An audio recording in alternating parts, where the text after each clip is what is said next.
Welcome back to Never Miss a Monday, where we show up no matter what life throws at us. I am your host, Stacey Garcia, and today I want to share with you my personal journey through breast cancer, not just the hard parts, but all the silver linings that helped me heal and to grow.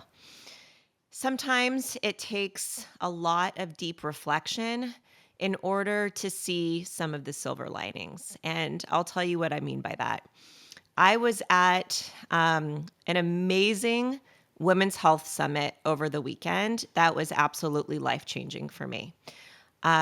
It was produced by Cancer Schmancer, Fran Drescher's nonprofit, where it's not just breast cancer that they focus on, it's all cancers. And they're more of a, preventative as opposed to a research-based platform. And they are amazing. The speakers that were there, first of all, it started with Jane Fonda, and I got to bring my mom to this event. And to be in the same space as Jane Fonda is an experience all in its own. Um, but she's had multiple forms of cancer, and she shared her journey. I'm going to circle back to her journey. But there were lots of different speakers. One, a journalist who is an expert in menopause, and a gastroenterologist who's an expert in the microbiome and gut health. And oh my God, did I get so much out of that speaker. As well as a clinical psychologist and learning how to age naturally without any apology. It was really phenomenal. And I highly recommend going onto the Cancer Schmancer website. I believe it's cancerschmancer.org. And you get to have full access to what I went to over the weekend. Highly, highly, highly recommend, especially as we close out Breast Cancer Awareness Month. It would be a great gift for me to you to listen to that. But let's circle back to Jane Fonda. So, I mean, I recorded a lot from that 1 hour that we had with her. And when she had words of wisdom, I took my camera out and my phone out and I recorded her. I got to record her as Fran Drescher asked her, Jane, do you have any silver linings from your cancer journey? And Jane said, nope. Everyone kind of laughed because, her first answer was no, but then she sat on the question for a little bit and she was like, actually, um, you know, I've learned that I'm not afraid of dying. And Fran was like, well, that's a silver lining right there. You didn't realize that you didn't have a fear of dying. Jane's fear was more about not living to her fullest. And that, I think, is a silver lining from her journey or journeys. She also spoke about how the environmental factor and ties to cancer is so important to establish.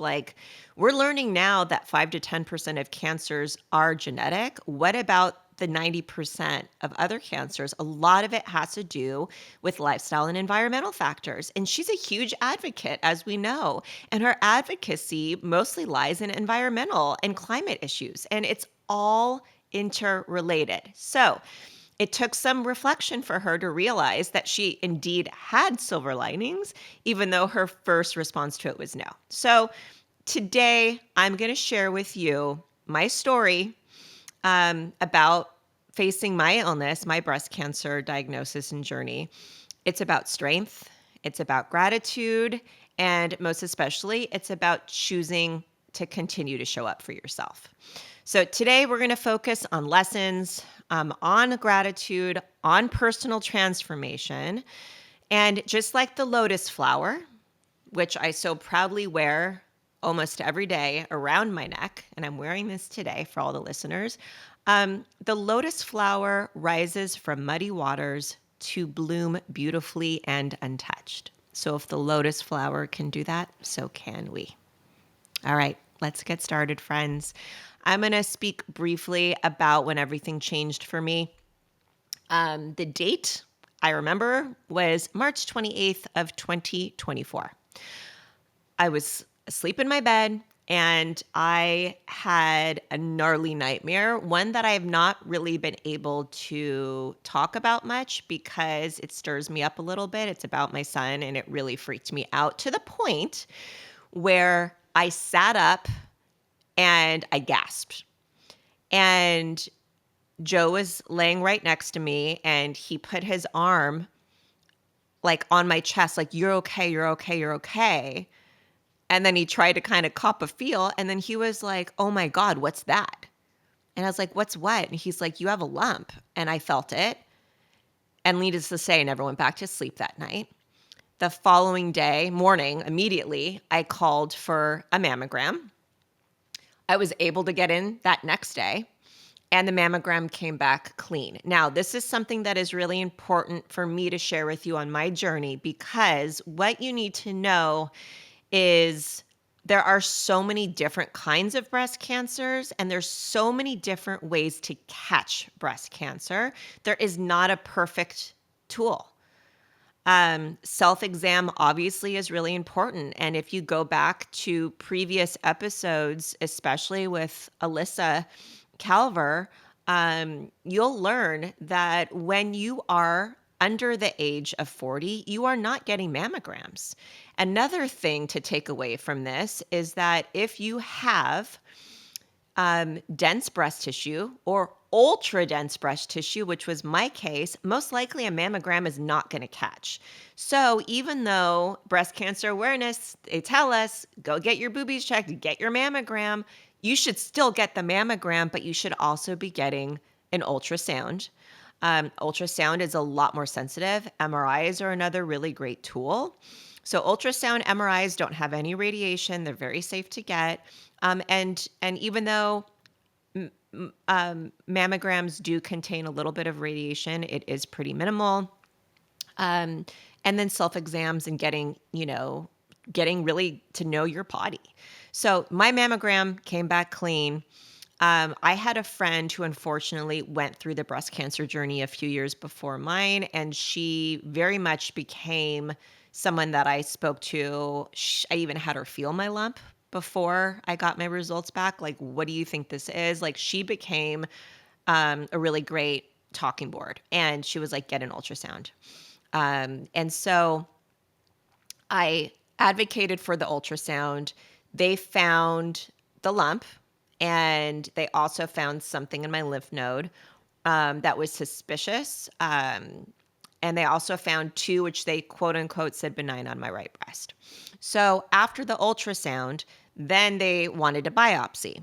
So they biopsied actually in 3 different parts, if I remember correctly. And I found out then and there that what was suspicious in my lymph node was a cyst and nothing to worry about, which was a huge relief. But my results came back with a suspicion of malignancy. So when I was waiting for my biopsy results to come back, and this is like maybe a 10-day span. So now we're talking about end of April, I had the biopsy. Beginning of May, I'm waiting for the results. So I called on a Friday, like, I need the results. The doctor was out of town. They're like, we have your results. He just hasn't signed off on it yet. That scared the crap out of me. I had to go through the whole weekend not knowing what was going on. Monday morning, I called and I was like, I need to know what's happening. Doctor got on, you have cancer. This was May 6th of 2024. So that is the moment I found out. I was driving home at the time. I called my sister and I was devastated. I'm like, how am I going to tell my parents? How am I going to tell my children? All of this kind of went through my mind. What is going to happen? There's so much uncertainty in that time, so much fear. But there's also a flicker of determination. And This is something, unfortunately, that so many women have to go through before they know what type of breast cancer they have, what stage, what treatment. It's so much unknown. And I have so many stories within my 4 seasons of this podcast where I have brought women telling their journey. And I think there's a lot of power in that. My first silver lining to come out of this experience was really realizing how precious my time was, how precious my relationships were, and especially how precious self-care really is during this time, because it's easy to go down a down hole. It's really important to stay afloat and really focus on self-care, which is part of my non-negotiable journey, which I will be sharing along the way. But within, the theme of the podcast is, showing up for yourself even on the hardest days, right? So I remember right after I was diagnosed, the radiologist that read me my results, he was like, all right, you have an appointment tomorrow with your surgeon. And when my sister picked me up to take me, and I highly recommend you have someone come with you. Another thing that I highly recommend is asking your doctor if it's okay if you record, like an audio recording, a voice memo. My surgeon was not comfortable with that.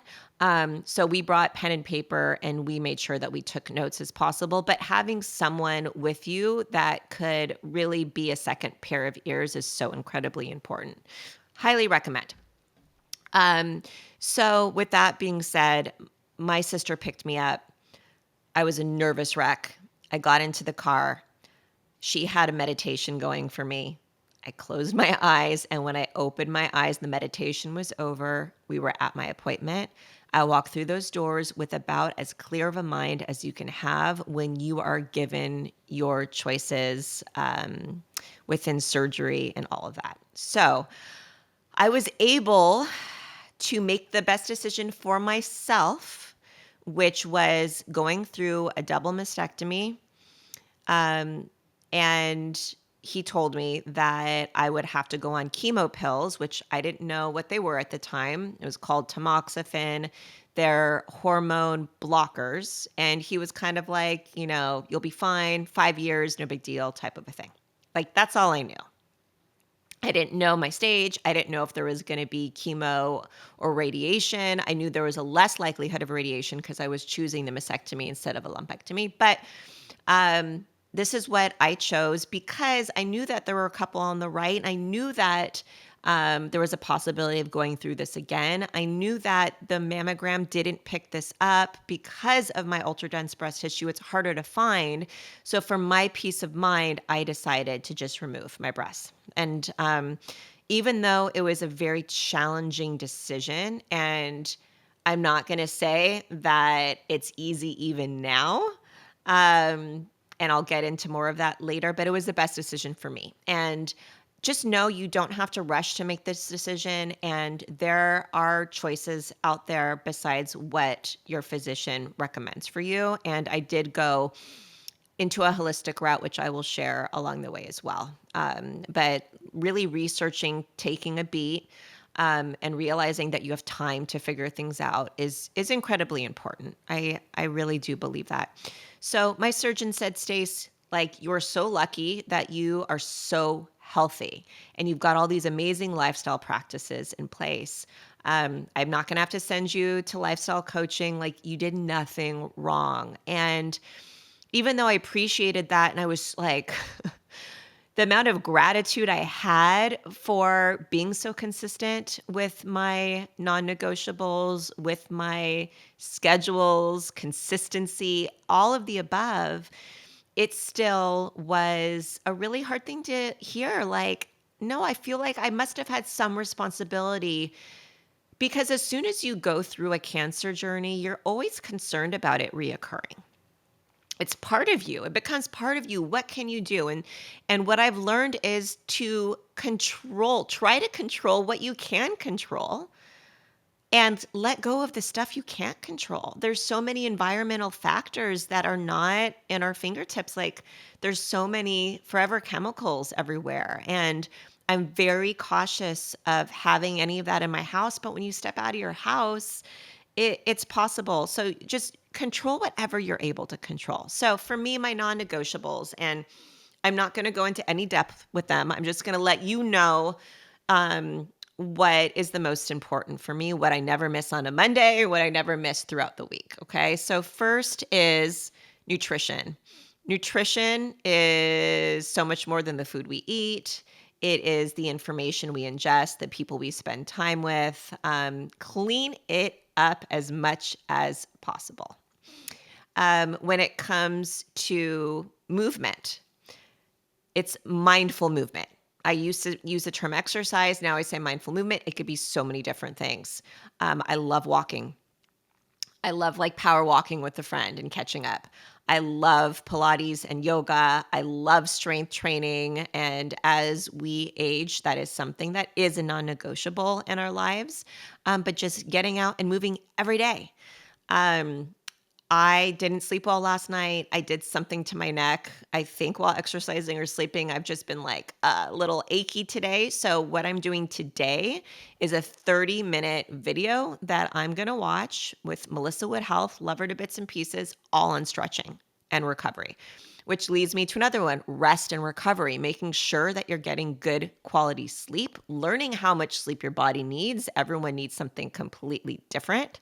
And going into recovery, Epsom salt baths are my jam.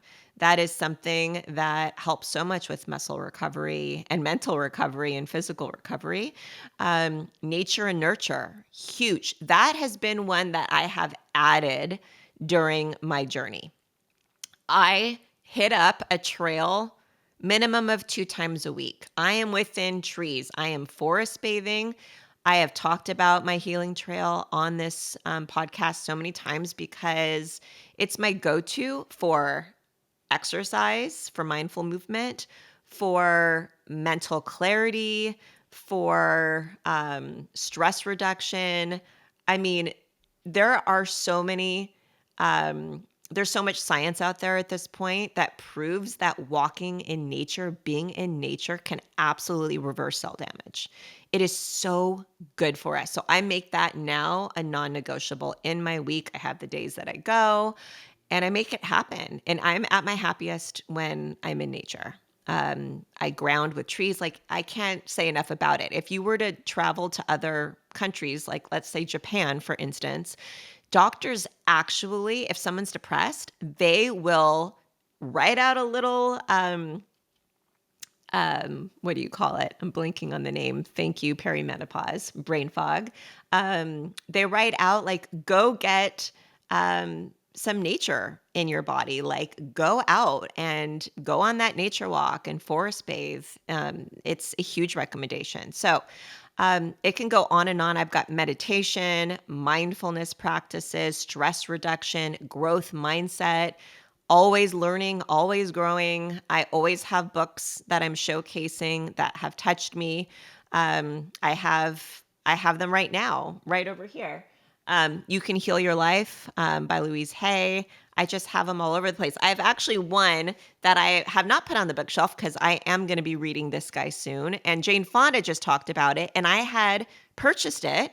Trying to remember who had sent this book to me in the past. They're like, this is a must read. To be brutally honest, and we're recording this right after the day after the hostages were released.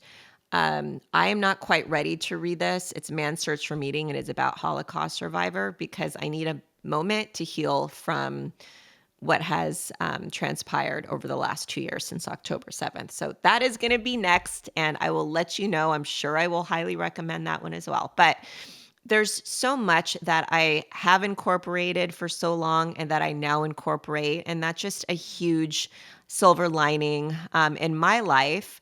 And last but not least, community and connection. Like, that was always such a big thing for me, but I didn't realize how it was life-saving to have community and connection when you go through something a lot bigger than yourself. So I'd like to kind of go through the journey through treatment. I had my mastectomy exactly 1 month after I was diagnosed. So June 6th, I had a double mastectomy. I opted for expanders to be put in, and it's something that's like kind of like an empty implant that your plastic surgeon kind of fills up with saline solution every week. And then it's kind of stretches your tissue, your skin until you're ready for your reconstructive surgery. It was not the most pleasant process in the entire world, but I got through it. And 5 months later, it was only supposed to be a couple months later. 5 months later, I had my reconstructive surgery. Now we're talking about November of 2024. And then within all of this, I started my tamoxifen journey. My tamoxifen journey, I think, started right when I healed from my mastectomy and I was finally starting to feel good. They put me on tamoxifen. I think it was my birthday. It was like July 12th. Like they're like, and now it's time for you to start taking this.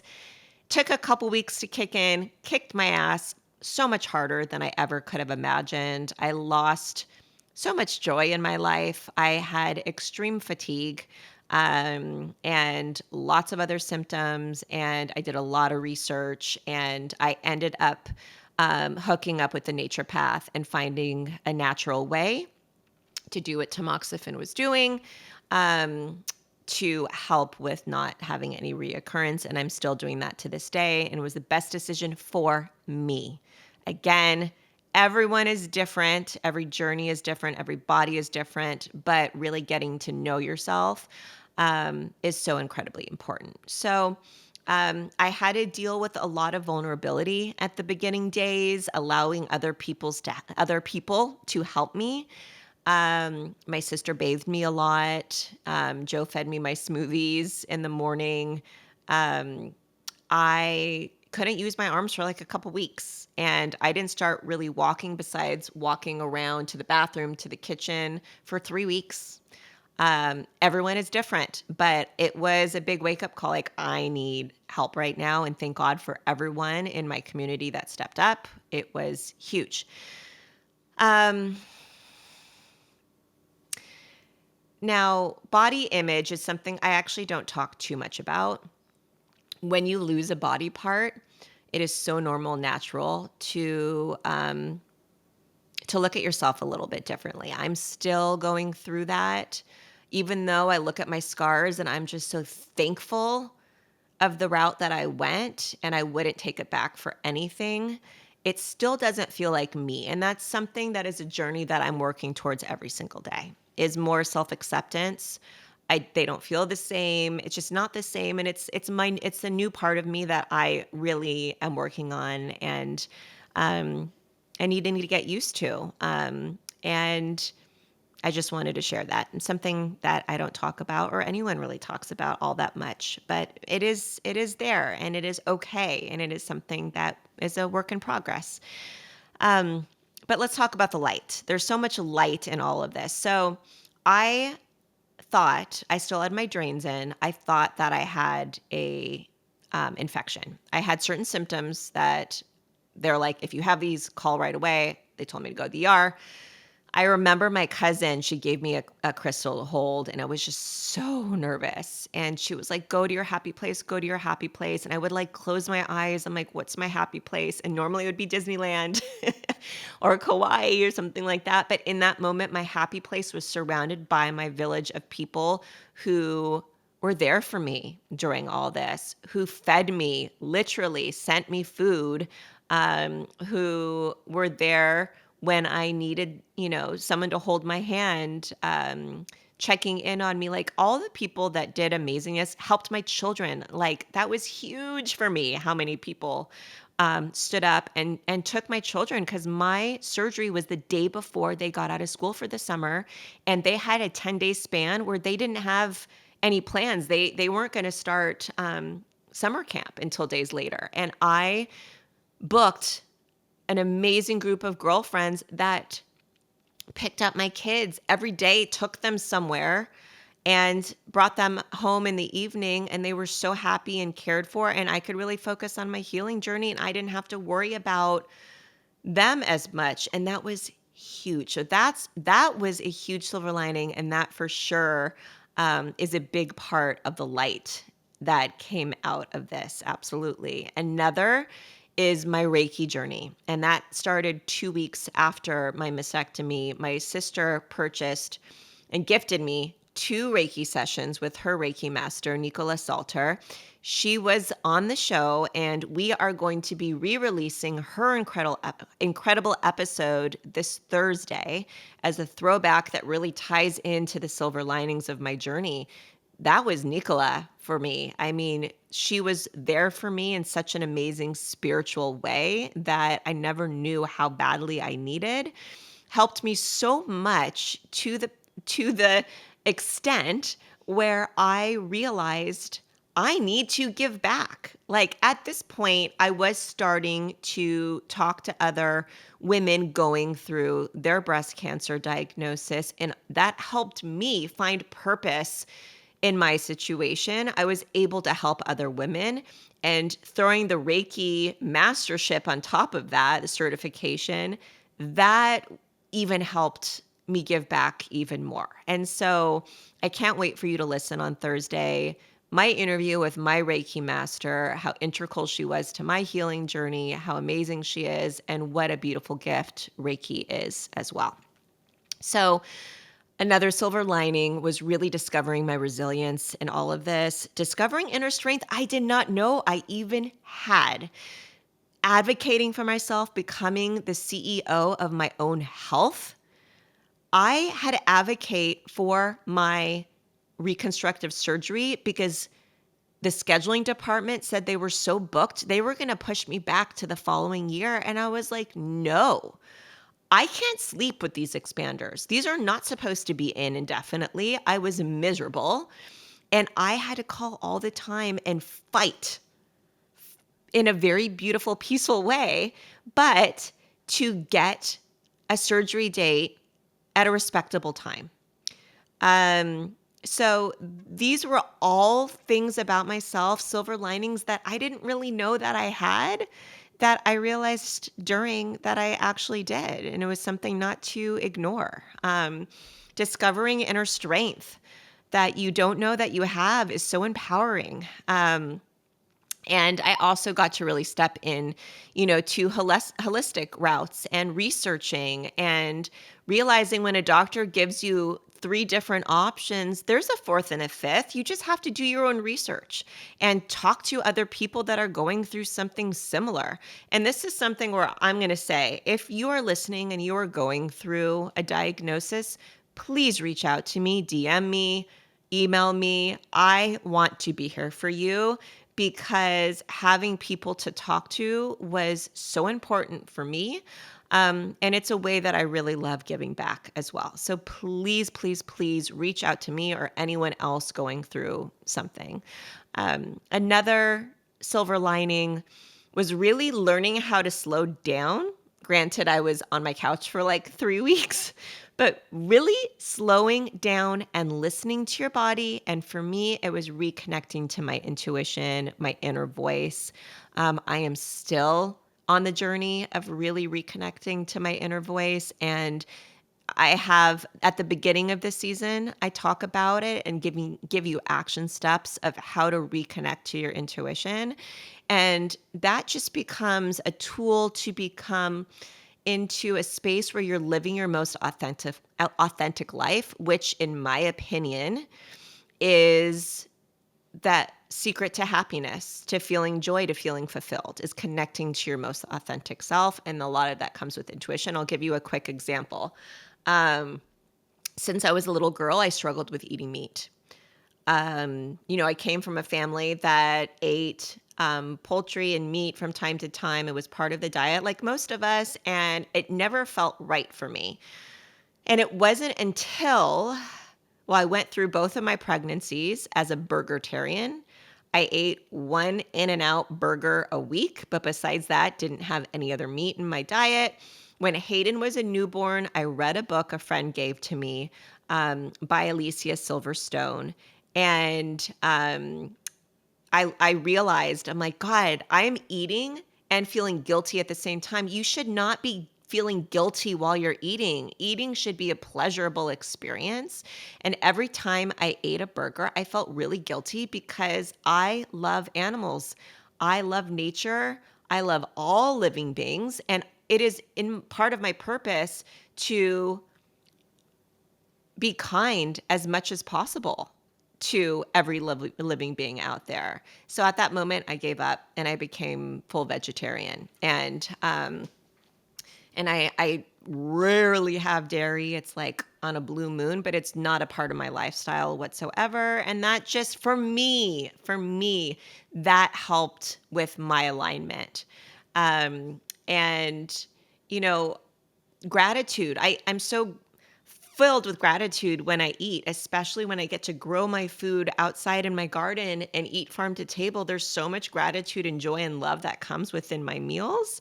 And that is like a glimmer. It's a daily spark of joy. It's the opposite of a trigger. And that's another silver lining is I also started finding joy and beauty everywhere I walked. Everywhere I went, I would find joy and beauty. And so taking a second, because it's literally all around us, it's just some of us are more tuned in to it than others. And so that's something to really think about. I kind of look back to the beginning of the pandemic days where we were forced to stay still. And there were so many things that I loved about that time, like just having my cup of coffee in the morning without any interruptions. Like I still do that. I didn't do that before the pandemic. So taking out a notebook and writing down things during the day, you're like, oh, this really gave me a lot of joy. That is something to try to incorporate into your day as much as possible. And all of this comes, like these are all lessons that are a part of me. It comes with the commitment I have to all of this, my consistency. It's why I say never miss a Monday. If you don't miss a Monday, you're most likely not going to miss a Tuesday, Wednesday, Thursday, and so on. And just having a lot of compassion for yourself and compassion for the world we live in and compassion for everyone in it. So kind of moving on to life after cancer diagnosis, and stepping into the survivorship aspect that I'm in now. I do sometimes fear a reoccurrence, not going to lie. I meet with my oncologist twice a year. I've got an appointment coming up in a couple weeks, and it's always nerve-wracking. It's always nerve-wracking, but I can sit in the fact that I do everything in my power. And something that I realized a year and a few months ago when I was diagnosed was that, yes, I do all these things, but I internalize stress and I need, even though I wake up and I meditate, fantastic. What do I do the rest of the day? And so now it's taking intentional deep breaths throughout the day, especially in transitional periods. And again, this is not something I've mastered. This is something that I'm very, very much committed to. My self-care, filling my cup before I fill up someone else's cup is huge. Setting boundaries. I never set boundaries before. I was the yes girl. I was the hostess. I was the glue. And that's something that I have had to step back from because I believe there is an emotional tie sometimes to breast cancer where if you ask someone that was diagnosed, like, were you filling up everyone's cup before you filled yourself? A lot of women are going to say yes. And, Samantha Harris, who's been on the show a couple times, she's one example of it. And go back and listen to her episode. She'll talk about it. She'll talk about how she was a yes girl all the time. And she's had to learn to have boundaries as well. And so I think that that's so incredibly important. I worked for 15 years at my husband's gym and I loved every second of it. But the gym closed around the same time that I went into surgery and I had to reinvent myself. And that is a silver lining. It's scary as all hell, but it's something that has pushed me more to alignment within myself. And becoming a Reiki master and stepping into holistic health coaching as well as, and I'll probably never give up personal training because I love it so much and I love connecting with people throughout exercise and this podcast. This is something that such a silver lining. So I have had a renewed purpose in life to really live fully, live deeply, and to help others do the same. I have so many survivor, thriver friends that I've met in this journey, and a lot of them have been on the show. Lindsay Baker, she's in the first season. I met her during this journey. And Elise Cohen, who I am so blessed to go on these nature walks with. We hike once a week and we connect. And there's nothing like having someone like Elise Cohen in your life. Alyssa Calver, stage 4 metastatic thriver, most inspirational person on the planet. Samantha Harris, same. Like all of these women came into my life for a reason, and I'm so incredibly blessed for all of those friendships that are new to me and I hold so dear, as well as all of the amazing friendships that helped me thrive today. They were there for me during my journey. And so Never Miss a Monday took such new meaning after my experience. It was something that my executive producer, Scott Slaughter, and I were planning on releasing for a while. And then I was diagnosed, and then it had new meaning. And I'm grateful that it had new meaning. It has so much purpose, and I just love every second of it. So as we wrap up, to those facing cancer or any hardship, anything, you do not need to be going through cancer to see silver linings in life, right? You don't have to be strong all of the time. Please don't try to be. Feel your feels. You just have to keep showing up for yourself every day. Just keep showing up for yourself. For those loved ones out there and supporters and caregivers, just show up for your people. Ask how to be there for them. And also step into your strengths. My village of my sister and my 3 cousins who live here, they all showed up for me in different ways that were their strengths. One is an amazing chef, and so she made me all these amazing, nourishing meals. My sister was bathing me. My cousin has such a great background in the medical system. She was there helping me with my drains and giving me my medication. Another cousin was there to be with the kids. Like everyone showed up in their strength. And I have my friend Nicole, and I've talked about her a lot on this, that, you know, she, when I asked all my mom friends, like, I'm going to need help after my surgery with the kids, her response was, thank you so much for sharing how we could be of service to you, how we can help you. And that meant so much to me. I didn't feel like a burden. It held space that I could ask for help and be vulnerable and it not be an issue. And that was something new and beautiful for me. So once the dust settles, like the loneliness settles. So that's another thing, is like, don't stop showing up for people. Show up for people after the surgery, during the chemo, if they're going that route, radiation. Like, continue to check in with people, because the dust does settle, and that is really challenging. And so just keep being there for your people is all I have to say. And then if you're a caregiver, please make sure you have a support system for yourself. Caregiving is such a beautiful job, but it is really, really hard. So make sure that you have someone to be a sounding board and a caregiver for you as well. And you know, my last silver lining is the connection, and how sometimes hardships can unite and heal communities. It really, really can. So I always, you know, preach never miss a Monday. It's a metaphor for perseverance, showing up for yourself, really being there for yourself. Cancer did change me, but it did not define me. And it revealed a lot of strength I didn't know that I had. I have so amazing takeaways from this journey that I shared with you. And I am learning to live like I am alive.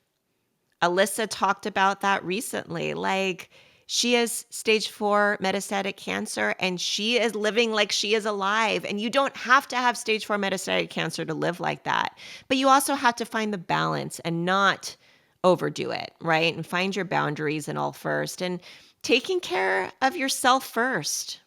Like, that is so important. And that is a huge takeaway.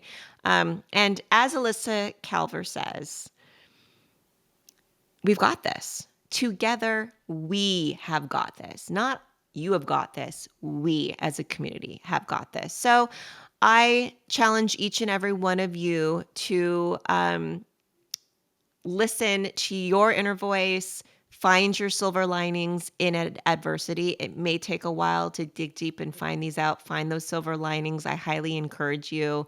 And whatever challenge that you're in right now, find your silver lining. It's there. It's waiting for it to shine and reveal itself. So thank you so much for being here, for listening to my journey. As always, if there's any way that I can be of service, if I can be a sounding board and a connection for you, please don't hesitate to reach out. Share this episode with a friend, someone you think would find a lot of joy and togetherness and not feeling so alone. And I just appreciate you all so much. Thank you for being here for my journey. You've been a huge silver lining, and I look forward to seeing you next week.